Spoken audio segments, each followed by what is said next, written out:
Ladies and gentlemen, from the right, the Super Hornet high-speed pass.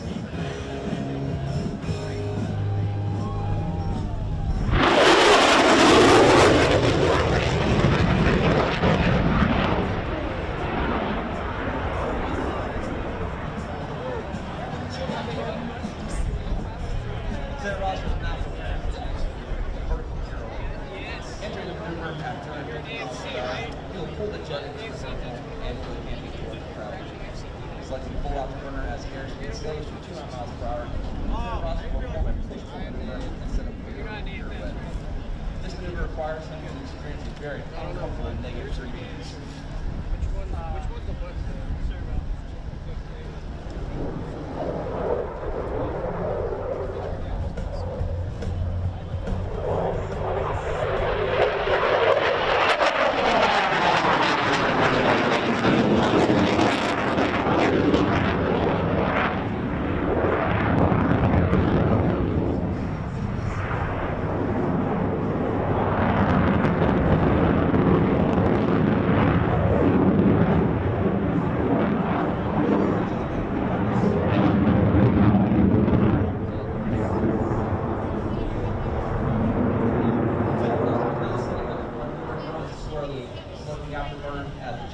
So stern, Lieutenant Ross will rapidly position those 4 times while flying a square path through the sky.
From the left, the inverted whisper pass.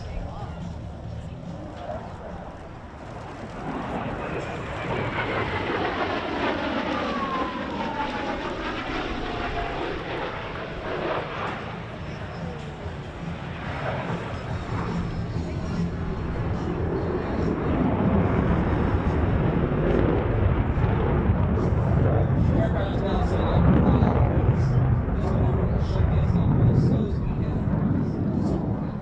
sometimes the aircraft with the ability to fly the slowest will have the advantage in air-to-air combat, as the potential adversary may be forced to fly out in front of the other fighter. Few other aircraft in the world will attempt to maneuver at this slow speed and nose attitude, including the F-16, the F-15, and the A-10. The 40,000-pound F-18 Super Hornet remains completely controllable at less than 100 miles per hour with 2 digital flight control computers aiming the pilot. Just past show center, Lieutenant Roger will select full afterburner and you will see the Super Hornet enter a near vertical at a time of 3,000 feet, followed by a split S maneuver. Ladies and gentlemen, from the right, the Super Hornet high off the pass.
tell the aircraft determine their landing speed.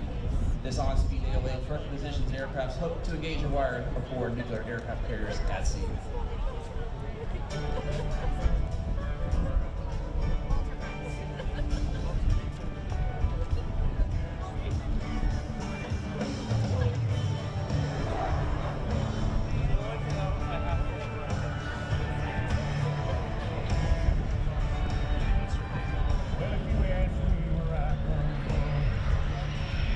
Lieutenant Roger, flight lead is called up to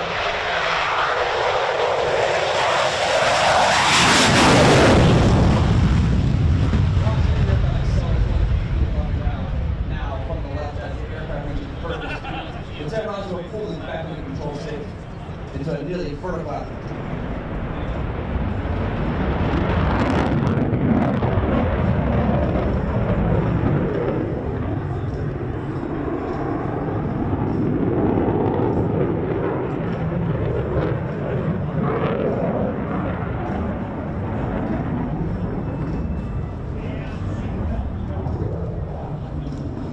Alright folks, see those cameras out.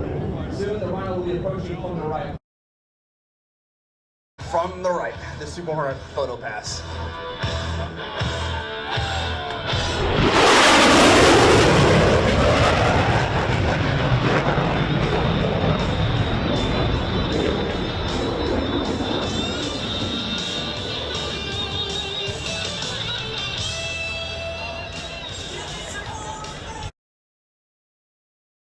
Here today is one actually used by Strike Fighter Squadron 122 to train pilots and weapons system officers at Naval Air Station in Florida, California.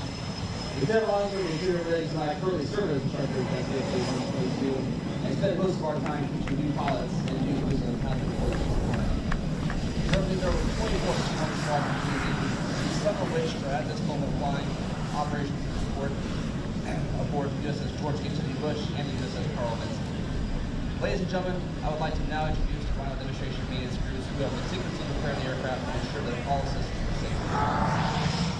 AMT Lian from Taipei, Taiwan, APC Teal from Texoma, Texas, and APC Dave from Jonesboro, Missouri.